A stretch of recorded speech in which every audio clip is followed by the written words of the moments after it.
তাহলে প্রথমত আমাদের কাজ কি হবে? প্রথমত আমাদের কাজ হচ্ছে সদিশ রাশিগুলো কি সাজিয়ে নেওয়া, তাই না? সদিশ রাশিগুলোর নিচে আমরা সদিশ রাশিগুলো লিখবো।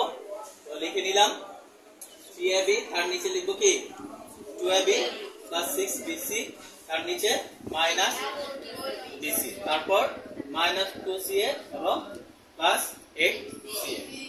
সদিশ রাশিগুলো লেখার পর আমরা জানি যে বীজগণিতীয় বিয়োগের ক্ষেত্রে নিচের চিহ্নগুলো কি হবে? পরিবর্তন হবে। তো নিচের চিহ্নগুলো আমরা পরিবর্তন করে নিব, ঠিক আছে?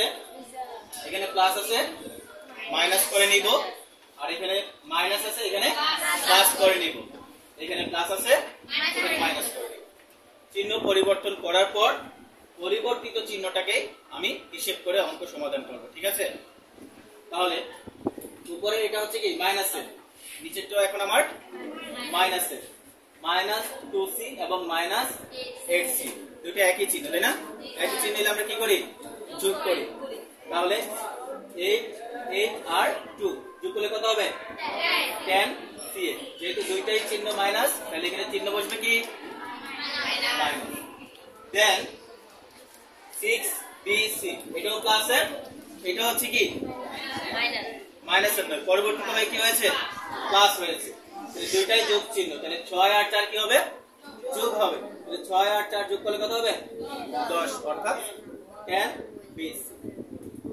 এই পাশে খেয়াল করো, 3ab কি আমার প্লাস, আর 2ab প্লাস ছিল কি হয়ে গেছে?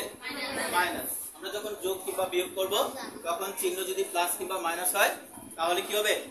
একটা থেকে আরেকটা বিয়োগ হবে। তাহলে এখানে 3ab থেকে 2ab যেহেতু মাইনাসের, এটা বিয়োগ হবে। তাহলে 2 এর চেয়ে 3 কি বড় না? বড় সংখ্যার সাথে আমার চিহ্ন কি আছে? প্লাস, এই জন্য এখানে প্লাস বসেছে, ঠিক আছে? তাহলে এটাই হচ্ছে আনসার। সবাইকে বুঝতে পেরেছি? ঠিক আছে, ধন্যবাদ সবাইকে।